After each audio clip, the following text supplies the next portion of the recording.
everyone. Thanks for joining us today. I know it's a little different than maybe a usual DevGAMM, which we would all prefer to be at right now, especially with the ongoing pandemic. But we obviously hope everyone is safe and healthy and staying as quarantined as possible. Yeah, both of us are very excited to hopefully meet everyone at maybe the next DevGAMM, whenever that might happen. And we'll have some time for general Q&A after this presentation, still within like our 1 hour slot. This overall Art as a Pitch Deck presentation is a longer, it's called a research project. Alan and I started this about 6 months ago, sometimes more actively, sometimes less actively due to how work works these days. And we'll be continuing this process or this project overall for a little bit into the future. So if you still are interested in this topic overall after this presentation, make sure to keep in touch or reach out on Twitter or something like that. We'll definitely have more to share about this topic concretely in the coming months. I think that's it. Let's get started. Alan, do you want to introduce yourself first? Yeah, sure. So my name's Alan Day. I am a producer at Genvid Technologies. We are an interactive streaming tech company. Before this, I have worked at various studios, working in everything from mobile games to console games to VR games, and even arcade games. Perfect. My name is Christopher Wulf, or Chris in short. I am the publishing director for Romanian indie game publisher / developer, who are like a weird little hybrid called Those Awesome Guys. We started developing Move or Die released Move or Die half a decade ago. Since then, we've also turned into publishing, most recently with the announcement of our turn-based strategy deck building title, Floppy Nights, with a development team titled Rose City Games out of Portland. And in my previous life before publishing, I used to work for a thing called the Indie Mega Booth, which is currently in cryo sleep. It's like a indie exhibition / curator / support group, basically. So yeah, that's a little bit of backstory on both of us. A little disclaimer leading into this presentation overall. A couple of points that we quickly just want to clarify up front. This is obviously not the only way of how you can approach a pitch deck. There's many different ways. This is supposed to be more or less a framework, a couple of talking points that we'll get to in just a second, and just a couple of tips that you might want to keep in mind when you're preparing your pitch deck overall. It includes some often overlooked elements. In total, we have 16 talking points, I believe.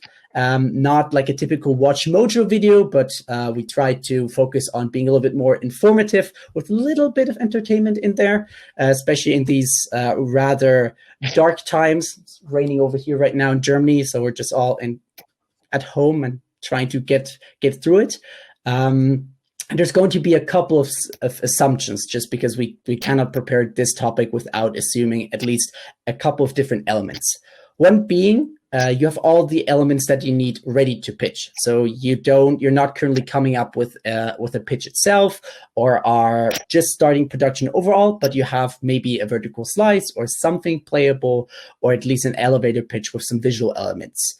The second assumption that we put towards this talk is it's a premium title overall. Free to play is something that I personally don't have too much experience with. I don't want to speak for Alan overall, but I come from a premium background, so this is more targeted towards that. And on the other hand side, it's PC console focused, not VR, not mobile, not browser, as well as being more targeted towards Western publishers and not a specific like regional publisher that you would be going for exclusively for, let's say, the Russian market or the German market or the Chinese market. Those might vary a little bit. This still should be viable information for you as well, but some details might change around depending on your game that you're developing. So a free-to-play title might be a little bit more focused on the monetization structure or user acquisition, and a pitch for a Chinese publisher coming from a German like I am might be a little bit more focused on the localization and culturalization aspects than other standard presentations might be. Cool. With that out of the way, some quick material that we just felt like linking to that we can very much recommend if you are still earlier in the process, if you're looking at preparing for a pitch, but not necessarily the pitch deck. Two great talks, one from Brian Upton, one from Becca Saltzman. both of us, I think we can recommend checking those out if you're interested after this talk. Let's get started. Speaking as a publisher, or coming from a publishing perspective, to be honest, there's quite a lot of reasons why you might not want to consider publishers. At the end of the day, and this is very much simplifying everything, you're giving away a significant or a certain percentage of your revenue stream without, depending on the contract, a guarantee of investment or, of course, a guarantee of success. There are plenty of options out there. A couple of them now, I think, shown on screen if everything is working as it should be. Some more targeted towards services, some more targeted towards funding. Well, two of my favorite examples personally are Pop Agenda and Kowloon Knights. Pop Agenda is something that I title, or that I like to refer to as a publisher for hire, where you have the financial resources available, but you don't have the services. So you want to find someone that is massively qualified at what they're doing, but not necessarily taking that, let's call it like the standardized publisher revenue share, which is like 30%, depending on who you talk to, but that seems to be like more or less the standard that everyone somewhat keeps at the back of their head when coming up with their own budgets. And on the other side of the spectrum, you have project-based funding. So not as an investment, but just typical project-based funding. You don't give up any equity. You would just be looking for resources for your project. And that's someone like Kowloon Knights, for example, that have been blowing up all over the world with their recent titles over the last couple of years. So keep in mind, coming from a publisher might not always be your best choice at the end of the day. That's just a little bit of background. Anyway, we're going to talk a little bit about pitches and pitch decks, and a tiny little bit about publishers as well. So when we first started this project, I don't know about Chris, but I had two major questions, which was basically, how long do people spend looking at pitch decks? And how big should pitch decks be? So what we did was that we started with those two questions, and we asked 40 of our closest publisher and platform friends about their thoughts. So one of the things that we wanted to tell everyone is that there should be a focus of not wasting people's time. In the startup world, the average pitch deck is looked at for about 3 minutes and 44 seconds. And that's in the startup world. And you know what? The game dev world is pretty similar to that. So the next slide, we wound up asking everyone that we knew, how long do publishers spend looking at a deck? And the answer that we got was a little bit tricky to process, actually. So initially, it looks like half the folks that we talked to looked at a pitch deck for less than 10 minutes, and half looked at it for longer, which I guess is sort of one way to interpret this. But what's really tricky is that we started looking at some of the comments and feedback. And what happens, or what that revealed, if you want to move to the next slide, is that it's a little bit more complicated. For a lot of people, they will actually only spend about 60 seconds looking at a deck. And if there's something that catches their eye or that piques their interest, then they'll be willing to spend 10 minutes or even 20 minutes looking at your deck. So it's really important to not waste time with filler content, with other information. In fact, that first 60 seconds of content is going to be very important and potentially can help determine whether or not people will actually still be interested in your game. So we could talk about a few different ways to address that through some of our tips. The next question that we had was, well, how many slides are people looking for? And the answer we got is a little bit more clear-cut. 10 to 15 seems to be the right amount. Some people want to see more, some people want to see less. So our conclusion, or at least my conclusion, is that 10 to 20 seems about ideal. There's sort of an example that we have here on the right that sort of gives you a very high-level overview of the kinds of materials that you would probably want to have in there. And you can definitely do all of that within 20 slides. You want to develop as many slides as you need to be able to capture every meaningful aspect of your pitch. You should only bring in the slides that express the value of your content. And if you feel like there are more things that you want to add, such as game builds or maybe a set of screenshots, you don't have to incorporate that into the main pitch deck. You can always provide additional appendix items, so that way you don't for someone who's looking for a lot of screenshots or who wants to play the game build, they have that available, but you also don't necessarily waste the time of somebody who wants to see a handful of screenshots and doesn't want to see, 20 of them. Another thing to point out is that when you put together these slides, if English is not your first language and you're pitching to an English-speaking publisher or platform, have a native speaker take a look at the deck. Have them help you fix things like grammar and spelling and punctuation errors, and just to help basically polish up your deck a little bit more. Chris? Cool, perfect. Alan was already talking a little bit about the first 60 seconds. I very much agree about how important those are. Again, coming from a publisher perspective that now has sort of for a pretty small indie publisher, still somewhere around like the range of 15 people, plus or minus 2 or 3 whatsoever. We spend a lot of time working on our in-house productions, but then also are looking for that next project that we can sign and bring on board.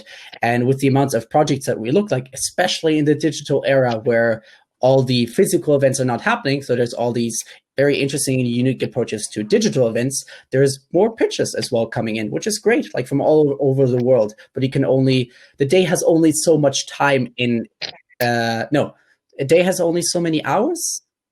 I'm not sure. I'm not a native speaker, obviously. Yeah. Anyway, you want to make sure to get people hooked very early on, and that can be or should start with your email, which will not get too into detail today because that's not part of the topic, but specifically the pitch deck is something that you can get people hooked with massively within a short period of time.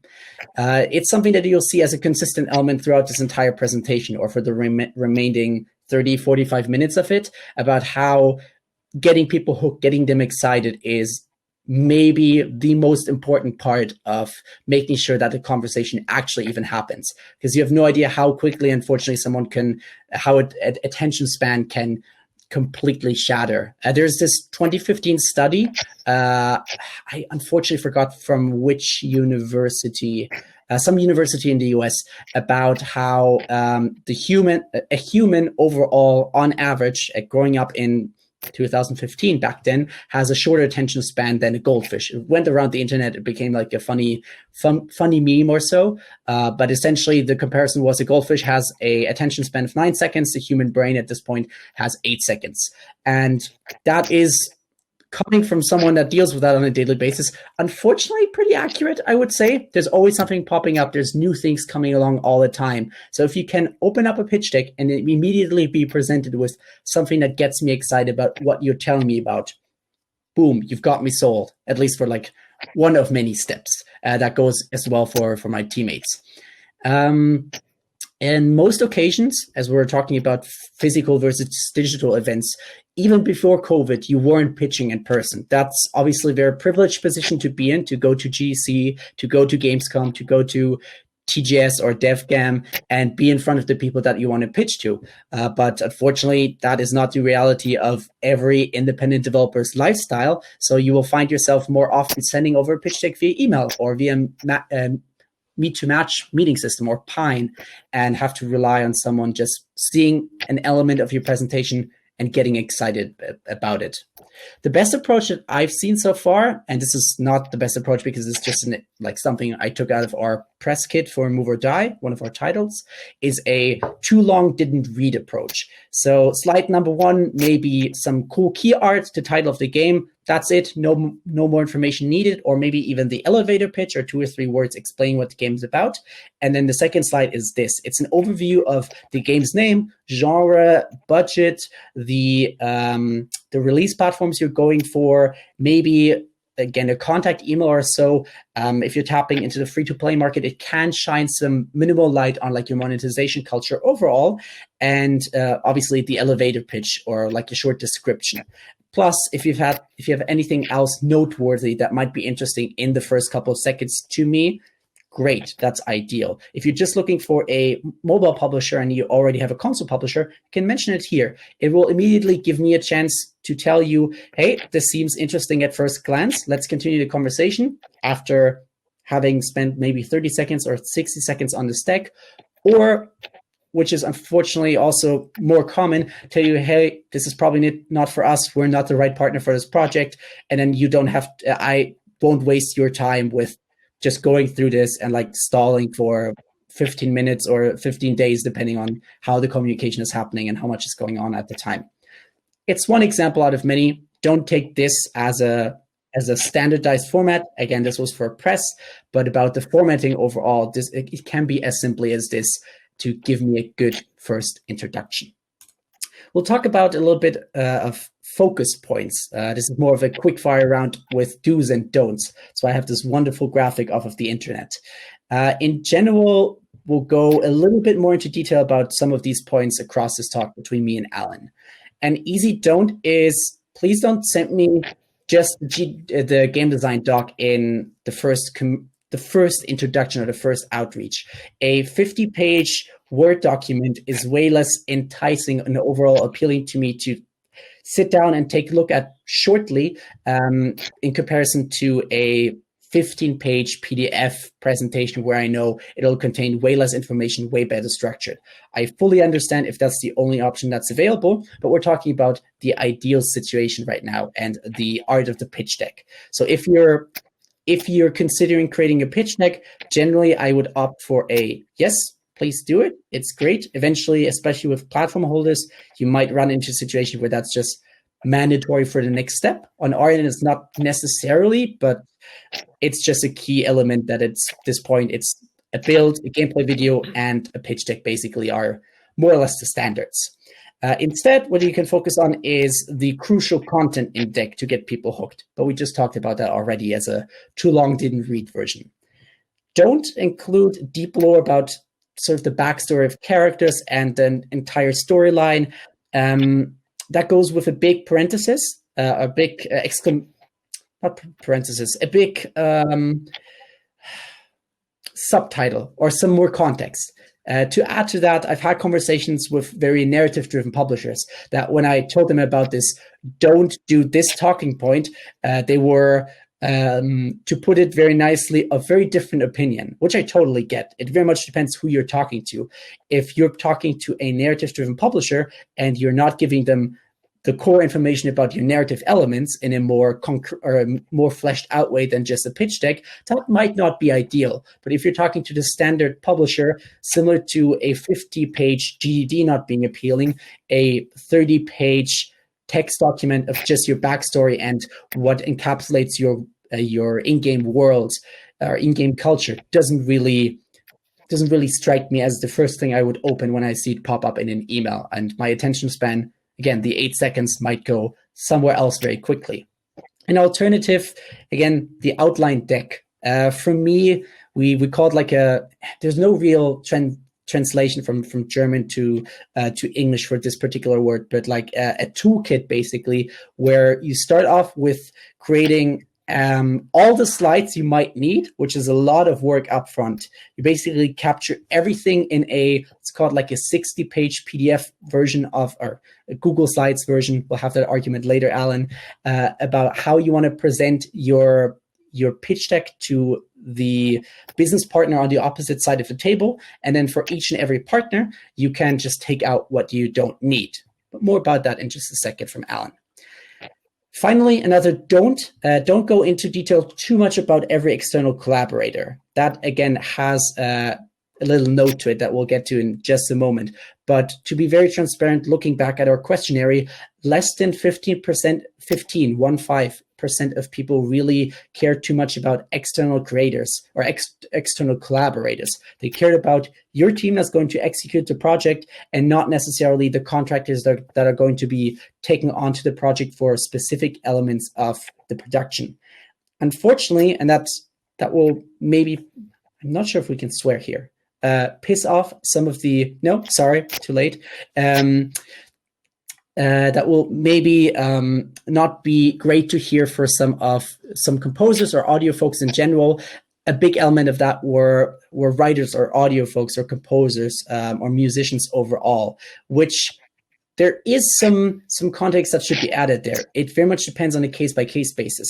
For me personally, if you're pitching me a project and mention to me that you're working with someone I trust or have either worked with or is an industry icon, let's say like Power Up Audio for game audio, or Austin Winterreeve as a composer, or Felicia Day as an actress / voice actress, that would be super interesting to me. I will want to know about that. If it's someone of less of a caliber, sometimes that might not be the first priority in your pitch deck to communicate, because that question will come eventually later on. You always have that opportunity to go more in depth later. The second element of focusing is a quote we got from an industry friend that is supposed to stay unnamed for the time being. And it's quite accurate. As a publisher, unlike children, we're not willing to imagine the best case scenario for your project. My job at the end of the day, the job of myself and our team, is to be skeptical, to question if it's a wise investment, not because it's against the developer or because we don't believe you, but again, this German stereotype. I'm boring, I'm skeptical, I'm negative. So I will look at something and in most cases be like, yeah, that's not for us because. And that's perfectly normal. That will happen with pretty much all the publishers because they get a certain amount of pitches and can maybe sign a one-digit percentage of those. You will run into that eventually. You will have to find a good balance between being confident and maybe, oh, we really shouldn't swear on this, and talking your way through some more uncomfortable topics overall. See, I avoided that quite nicely. And at the end of the day, we'll have to focus on 3 different points: convincing the opposite party that a project should be made, it can only be made by you, or in this case, it should only be made by you, and is worth whatever you are asking for in terms of funding or in terms of investment or in terms of resources put towards your project. There we go. So you just heard a lot from Chris. I mean, it's a lot of information and it's a lot tailored to what he's looking for over at those awesome guys. And as much as I'd like to say that everyone else might be simpler or maybe less complicated, that's not necessarily the case.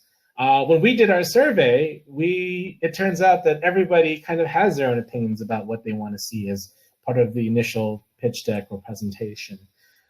Different publishers are looking for different things, maybe because they want to focus on mobile titles, or they want to focus on consoles, or maybe they want to focus on specific genres of games. And as a result of this, your time is valuable. So, rather than trying to send the pitch deck to everybody, you would want to spend some time doing your research, finding the partners that, are aligned with your vision, and craft something that is, that matches up with what they're looking for, with the kinds of games that you're trying to create. Your time is scarce, their time is scarce, so, quality over quantity. If you don't have that information, actually, a lot of publishers have their information online. So here you have the how to pitch to Raw Fury. Whitehorn has a section about their philosophies about the kinds of games they want to create, and Tiny Build has an entire section on their website on how to pitch your indie game. If you have questions or if you're not sure about something, you don't have to just sit there and be alone. People like Chris exist at a lot of these different publishers. They have scouts or developer relations people. Their job is to go out there and find upcoming games and work with different developers. And if you reach out to these people, they're more than happy to give you feedback on your deck or your presentation or your game idea. They're all friendly people. Even Chris here. Thank you. Yeah. So along the lines of using decks, a good deck can sell a game to a publisher or an investor or a platform. But I think one thing that people overlook is the fact that you're not just selling to those people, but there's other audiences that you can use your deck to sell to as well. At the end of the day, everybody just wants to know, is your game worth their attention or their money? And for some people, can these people make this game? And your deck, a good deck, will be able to do that. So using it in situations like, for example, presenting your pitch deck to your team can help sell your game or your vision to the rest of the team and help everyone unite behind this vision that you have. Media and press can take the pitch deck and be able to understand what your game is about or understand the story behind the development process or what you're trying to accomplish. And even putting your pitch deck out to the public, to the consumers, your audience, helps them understand what your game is about. And again, is your game worth buying? And along those lines, we suggest that people should be able to tell a story with your pitch decks. At the end of the day, creating a pitch deck that just says, here's our game, here's how much it costs, here's what we're going to do, please give us money. It's not that interesting. Using words and images to tell the story of your game or tell the story of your team and how you guys came about to creating your game is very compelling and interesting and helps us connect with what you're trying to create. When we hear a story that resonates with us, that's something that we're interested in our minds, we release this sort of hormone called oxytocin. And what it does is that it sort of affects our behaviors and how we socially interact with people. And stories have this unique ability to create empathy and build connections. And if someone who's reading your pitch deck and reads about the story about what you've gone through to create this idea or build your team or create this game, they're going to want to engage with you. And, your game's going to be more memorable for them. And also, if you create a very good story or a good narrative with your visuals and words and a very polished pitch deck, that can inspire confidence in a publisher to say that, well, if these guys can craft such a compelling product, in just, pitching, they're probably likely to be able to create something that's also just as compelling in a game. So when telling a story and using visuals to tell that, I think one of the things that I tell people is to use the elements of art and the principles of design. If you don't know what they are, reach out to an artist. You probably have an artist on your team and ask them about it. They probably learned some aspect of this in school or maybe in their work. We talk about using these elements of art and principles of design in making things beautiful, in art pieces or sculptures and things. But at the end of the day, these tenets are also ways to communicate things. How we want people to look at the pitch deck, how we want people to interpret the kind of game that we're trying to create. So I don't want to go into each of these individual things, but you can find them on the internet. You can Google them and study all the different things. But in the next slide, I have a couple of pitch decks that were created. Too far. There we go. That were created by some pretty well-known people. And Cube 2 is something I'm sure a lot of you have heard about before. And they employ a lot of these principles in doing things like color theory, spacing. And by doing that, the text obviously is very important to understand what the game's about. But even seeing it from a visual perspective, there's something that attracts you to them that makes you interested. So that covers the visual side of a pitch deck. The next thing is you want to use your words to convey your game idea. We have this concept of the 4 kinds of readers. And these are the kinds of people, or these are the 4 types of people that will essentially engage with your pitch deck. So going back to that 60-second window of people skimming through your pitch deck, we have people who are skimmers. And they're the ones that are just going to scroll through every single slide. And so you want to be able to make your pitch deck in such a way that it can capture their attention. They'll be just catching glimpses of things. So beautiful art that you've created, animations, keywords that will catch their eye, that will stop them from skimming. They'll slow them down. You want that to happen. You have folks who scan, so they'll look at the tops and bottoms of your slides. They'll read little snippets, but they're not going to read everything. So having things like little sentences, bullet points, highlighted phrases, that's how you can try and capture their attention. Detailed readers are essentially the ones who spend 15, 20 minutes on your deck. And that's great, that they're really trying to process and understand what your game is about. But at the same time, you don't want to take advantage of that in the sense that you don't want to waste their time. like we talked about before. So making sure that your paragraphs, your explanations, your diagrams, even your videos are to the point, that help convey the exact thing that you want to share, so that they can look at it, read it, comprehend it, and understand it without being confused, and being able to understand the entirety of the message you're trying to convey. And finally, there are people that read for pleasure. There's not too many people out there that read pitch decks for fun or to enjoy it. But at the end of the day, I think you want to make sure that whatever you create, whatever words or writings that you put in your pitch deck, you want everyone to be able to easily read it and digest it and enjoy it. And I'll talk a little bit more about reading comprehension later. So how do you apply these 4 types of readers onto one slide? I have a pretty good example in the next slide. This is a game called Wavebreak, done by a studio called Funktronic Labs here in California. And this one slide, I think, can really tell you at least 3 of the types of readers. Maybe not the one that enjoys it, but I mean, it looks pretty good too. So if you're a skimmer, you're going to see the images, the animations. You're going to see words like dynamic water, multiplayer, deep trick mechanics. So even just skimming through it, you already kind of get a grasp of like the extent of the kinds of game or kinds of things you can do in this game. If you're a scanner, watching the animations can help you understand how the dynamic water works or how multiplayer works. And if you're a detailed reader, you can read through some of the details. And so, the captions will tell you, well, how does the dynamic water works? Oh, like multiplayer has online, local, and even split screen. So we're able to have something for everybody on this slide. So as I was saying before, we want people to write stuff for comprehension. So on this chart, this shows the sort of, basically describes to people how well do US adults read. Oh, and essentially what it shows is that an average adult reads at a 8th grade level, which in the US is essentially a 14-year-old. So depending on your country, grade levels may work differently, but essentially think of yourself or think of someone who's 14.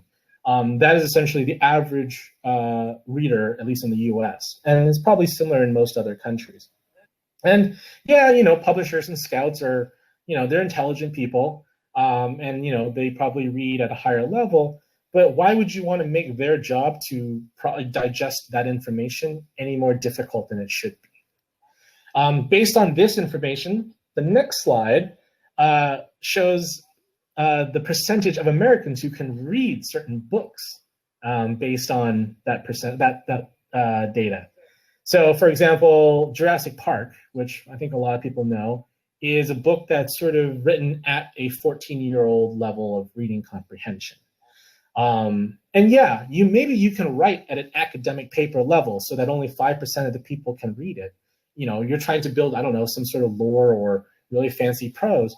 But why would you risk frustrating everyone else in doing that? I mean, if Michael Crichton can write an amazing, book in Jurassic Park using only words that a 14-year-old kid can understand, what makes you think that you can do better using fancier words? We're not trying to write literature here. We are writing for utility. At the end of the day, Chris doesn't care if your writing is the most beautiful prose in the English language in the world. At the end of the day, he wants to understand what your game is about. So on the next slide, there's a quote here. No one has ever said that, I've looked at a pitch deck and it's too easy. No one's ever said that. Maybe not, hopefully, I don't know. Chris might have, who knows? So how do you, so another thing about comprehension, the American Press Institute, which is an organization here in the US that advocates for reading in media and reading things like newspapers and stuff, did a study about a decade ago. When the average sentence length in a story was fewer than 8 words long, an average reader can understand 100% of the story. You increase that to 14 words, an average reader can comprehend more than 90% of the information. But as you make something longer and longer and longer, eventually maybe a 30 or 40 word rambling sentence of something, that comprehension level drops to below 10%. So what does that mean? Well, it means that if you look at a slide like this, you don't want to waste. You even just looking at this. I'm sure Chris just looks at this, and if he saw this in a pitch deck, his eyes would just roll into the back of his head. So what does this mean in terms of comprehension? How can you apply this to a slide? Well, on the next slide, I can show you an example here. You want to highlight one major concept per page. So here, this is a slide for a game called Brutal Grounds. This is a slide all about game modes. Highlighting and bolding words can emphasize the key points that you want to convey. So in the game modes, you see things like Capture the Flag, King of the Hill, Team Deathmatch. That's all you need to know.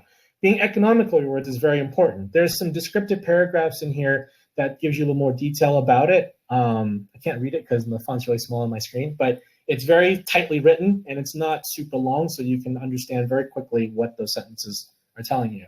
And you want to keep your bullet points as minimal as possible so that someone can look at this, understand those key bullet points, and walk away and still remember everything that they've just read. Again, I really like using GIFs and animations because I think it can tell a story in and of itself. And I think Chris and I both agree about that, right? Correct. You want to talk a little bit about GIFs? Oh, that was the transition. My bad. Small anecdote. I would argue writing for comprehension is why hip hop these days is so successful, especially with kids. Anyway, I can't stress this enough. So GIFs are great. They are such a massive opportunity for you as a developer to give me easily and comprehensible an idea of what your game looks like. You don't need a separate YouTube upload. You don't need a video on a Google Drive or on a WeTransfer or whatever the equivalent might be where you're based out of. But at the end of the day, I can have everything I need within one pitch deck, except for maybe the build. Originally, I was going to, it depends. If you're looking at Pine right now, I'm not sure exactly how great the GIF, it's GIF, not GIF, the GIF implementation is. No, Alan? It's GIF. Anyway, if the next couple of slides don't appear as GIFs, I apologize. That might have to do something with Pine. If it's working, great. Never mind. Ignore this part. So yeah, imagination. That's a big topic of the next couple of slides.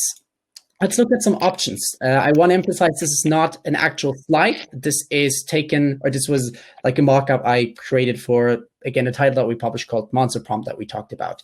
Static imagery is one option that you can go with. It's gives somewhat land between videos as a whole and static imagery. Static imagery is generally what you would find on something like Steam with screenshots in a classic form. In pitch decks, obviously, a staggering, I think 97% of industry veterans that we talked to or had fill out our questionnaire said they would preferably have screenshots. I don't remember what the other 3% said or why. I don't think there were any arguments why they don't want to see screenshots.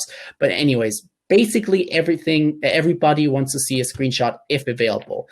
It doesn't need to be final. We're not looking for like a full-on polished screenshot. It just has to convey your vision of what the game will look like later or will communicate like later. So as close as possible is perfect. If only concept art is available, that's fine as well. If you have the choice between a screenshot and concept art, generally go for a screenshot. About 50% only of the questionnaire fill-outs were focused or were interested really in concept art when having the choice. It was still the 97% of people preferably would go with screenshots. And then key art, as you can see, the screen is big enough in like the top left corner. Oh yeah, you can see my mouse, perfect. That is an option, but usually I prefer to see it as like an opening title screen of a presentation and maybe a closing title screen. Otherwise, in-game art, perfect, all I need. This is a great quote from, what was it called? It was originally called The Screenshot Theory, a blog post that Becca and Adam Saltzman put together in 2018. That was also referred to in the talk that we had mentioned as like additional material early on during this presentation. So keep that in mind. It's a really, really good and in-depth look at how spending additional time on polishing the 1% of your game that everyone will see, from business context to consumers to everyone else in this field, it's at the end of the day worth it to just polish the hell out of it. On the opposite side of the table, as mentioned, you have non-static imagery, or if the system is not right now working, it is still static. But just imagine you're seeing some GIFs right now. Number one choice, obviously, gameplay. You want to see, the focus is on delivering what the game is about, hence the name, gameplay. Was the number one choice. 90% of people generally want to see gameplay if available. Gameplay commentary, really only if it really adds something to the pitch. If I have the pitch deck itself and the gameplay video with just in-game sound, that's perfect. I don't need anything else. If you have some additional comments or want to do like your in-person pitch as if we were sitting in front of each other at a physical convention, sure, you might go for gameplay with commentary, but generally I prefer to then have the option. Animation and trailer work. Top right corner, this is from a Monster Prompt trailer. Bottom right is from an animation for the sequel, or for the sequel Kickstarter. That doesn't really bring anything to the table when you're pitching. It can be a nice, cool thing to see what you've done in the past and what might be possible in-game as like an in-game animation. But again, generally speaking, focus on communicating your game and how it will actually look like when delivering it out to the consumer. Now, the problem solver, the best of both worlds. Now, this is definitely not working as a GIF.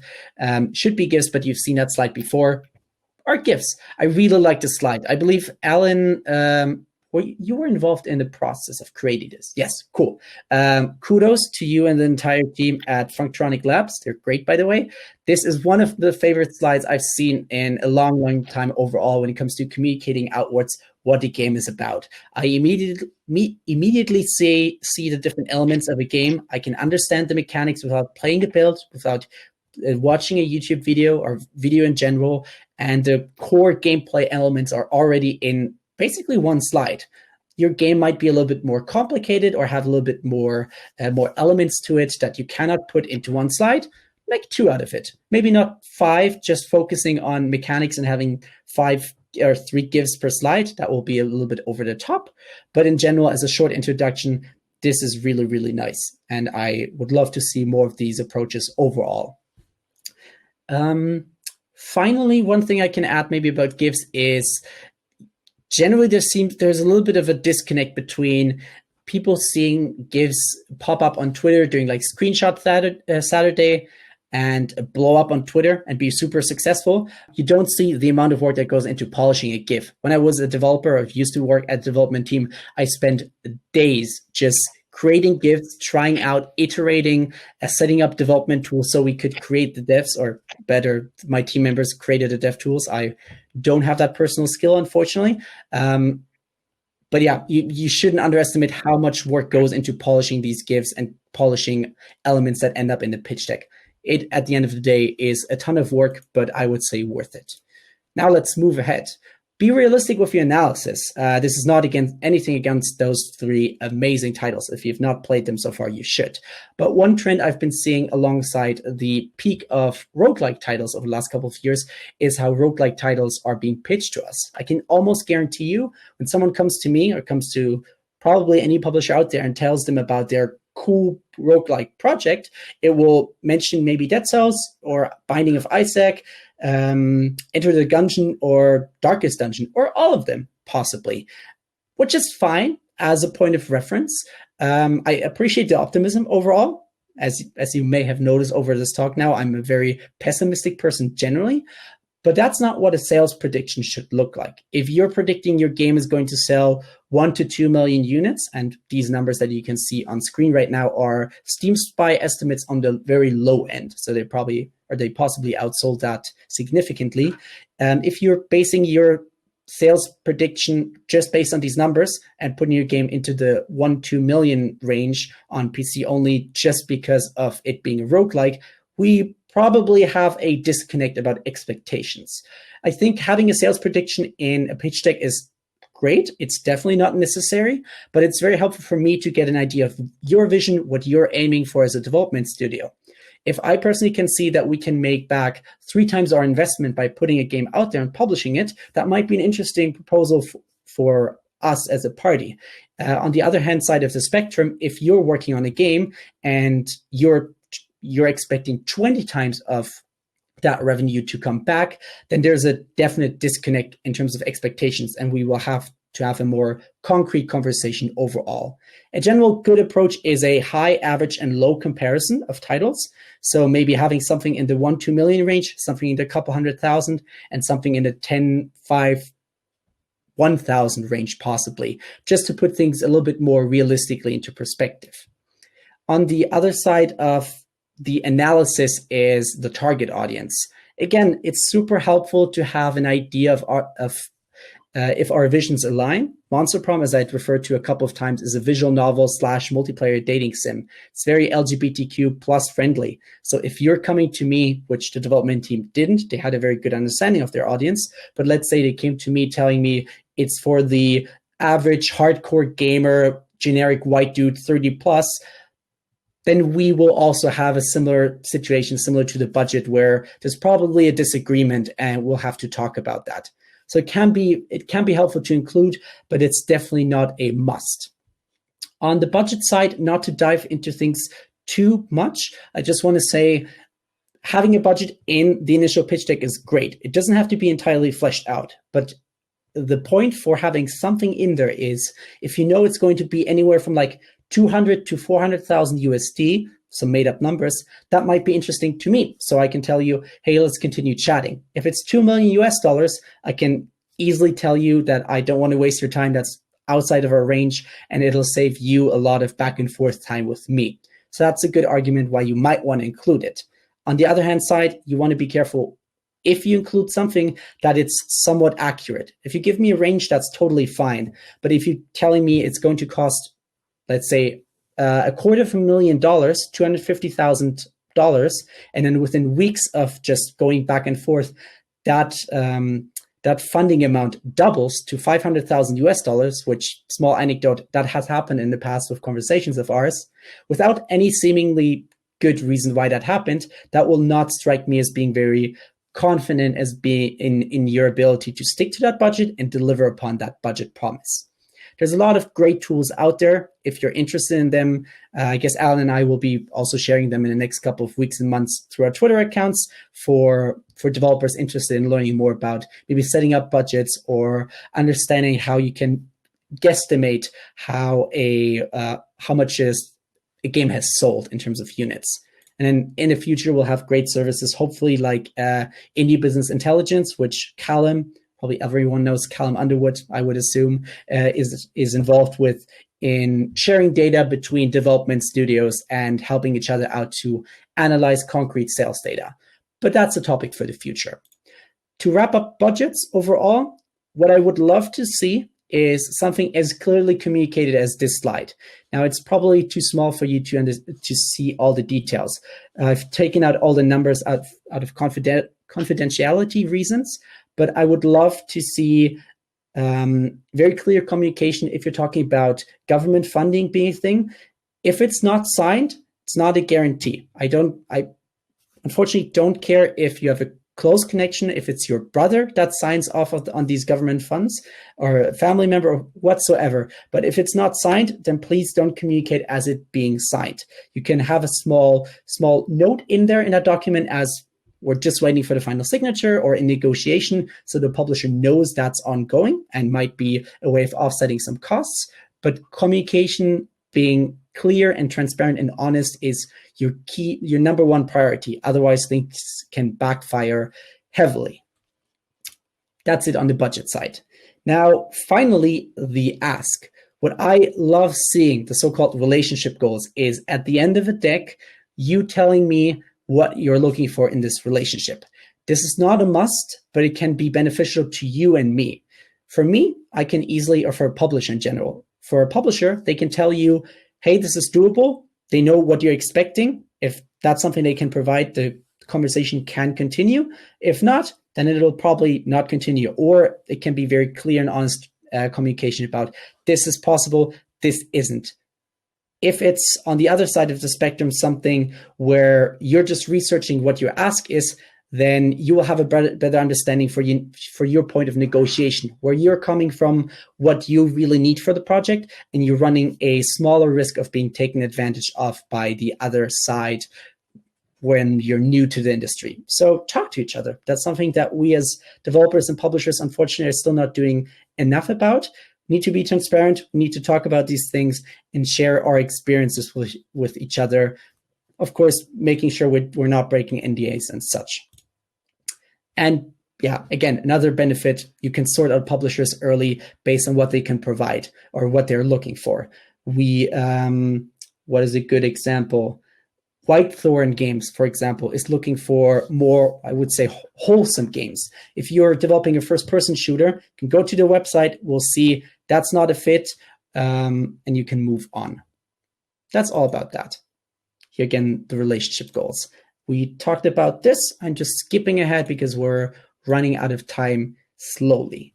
My final point on this, on the topic of NDAs, is an NDA, a non-disclosure agreement that you enter into, you sign off on, and it basically somewhat is there to protect both entities, or in that case, the entity that is handing over the NDA.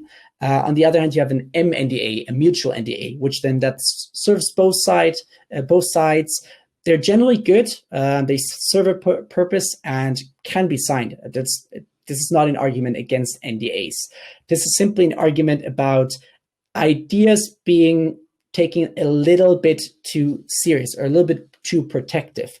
One thing that happens every so often is someone coming to me at events and telling me, hey, we have this project, we want to tell you about it, but before we give you an elevator pitch, sign an NDA. In that moment, first, like an NDA or MNDA always needs to be reviewed by our legal advisors, so that will take time away from the conversation. But also something that you have to figure out is an elevator pitch itself is worth something, but it's not as much worth as your execution. If someone steals your project just based on the elevator pitch, then there's probably not too much that you can do about it, even with an NDA in place. It's not legal advice, just saying, don't quote me on that. At the other hand, at the other side of the spectrum, the other party that you were talking to probably from the get-go were, shady people. It can happen. It doesn't happen too often. So you should still be careful overall what you share with people. Sign an NDA, but keeping an elevator pitch to yourself just because of the risk of someone taking that elevator pitch, then making their own game, and then stealing your idea overall is maybe a little bit too protective, and will destroy or hinder some of the conversations early on that you could have had in a more open and friendly environment. Especially some platform holders, they will require you to sign their MNDA. If you don't do that, or being too protective about what you're sharing with them, might not be interested because it's just too much of a hassle of going back and forth. And that's everything on NDAs. Redundancy, I think that's been covered overall. Redundancy isn't great. Don't do it. The only exception is between emails and pitch decks. If you have some concrete information that you have in an email that you want to communicate to everyone that's reviewing the pitch deck, please put it in the pitch deck. Emails internally are often not shared. This is what our internal pitch review deck looks like, or a spreadsheet. I hope I was good enough in centering all the important information. I think so. Generally speaking, if you're sending something to me via an email, most cases I will forward it to the right people, but it can also slip through. So keep that in the pitch deck. And that's that. We can skip over this one. We talked about it, gameplay and talk through. If those YouTube links are in an email, please also include them in a pitch deck. It's a simple slide, as easy as this. And now I'm handing it over to Alan. So yeah, at the end of the day, we gave all these tips based on our experiences, Chris as a publisher, me as a developer. At the end of the day, you could take all of the information we have and use it. You could take some of it, or you could just ignore all of it. But I think that we both agree that at the end of the day, a good pitch deck should tell people what the game is about, what the game needs to, why your game should be made, what your game needs from a partner, and your ability to make this game. Most importantly, your passion. So yeah. Last thoughts. This is where Chris and I kind of we had an idea of doing this conversation before, but it's basically it has de-evolved to me and Chris just yelling at each other a lot. I feel like pitch decks should be shared more often out there. You can find startup pitch decks for Uber, for all sorts of startups, but we don't share a lot about our game dev ones. And I feel like we spend so much time on them and they look so beautiful. And like I said before, we sell these games to publishers. Why can't we sell our games to the audience using the same materials? And this last bit, which is the thing that we don't see eye to eye on, is I hate PDFs. There's no interactivity in PDFs. There's no videos you can put in a PDF. You can't track who's looked at your PDFs. And there's no way to like launch a game inside of one. And I wish there was a way to change all of this. But at the same time, Chris does make a good point that, you know, PDFs are easy to lightweight or relatively lightweight to be able to share very easily, very quickly for people to look at. In Chris's words, if it ain't broke, don't fix it. So take that with what you will. We just want to say thank you to everyone that had contributed information to our survey and helped us put together this talk. If you won't have any questions, I know because we sort of ran through the full time, we have our Twitter and our email accounts on this last slide. We're more than happy to talk to you about pitches. If you're not quite ready to show it to Chris yet for publishing, more than happy to take a look at it and give you any of my feedback as well. And the other thing is that Christopher Hamilton, also at Genvid, is also here as well. So if you have any questions for us about anything Genvid related, feel free to ask either of us. And yeah, Chris, any last words? Please don't add us to your mailing list just because our emails are on the screen. Thank you. No, thanks so much, everyone. Sorry for going over time, but this was a pleasure. See you at the next DevGAMM. Hey guys, thanks a lot for this awesome talk. Thanks a bunch. It was very interesting. Unfortunately, we don't have much time for questions, so I'll share out just maybe the one. So I'm a developer, and as far as I understood after your talk, GIFs are good in pitch. But what if my game doesn't have much action? If it's a visual novel, for example, what should I do?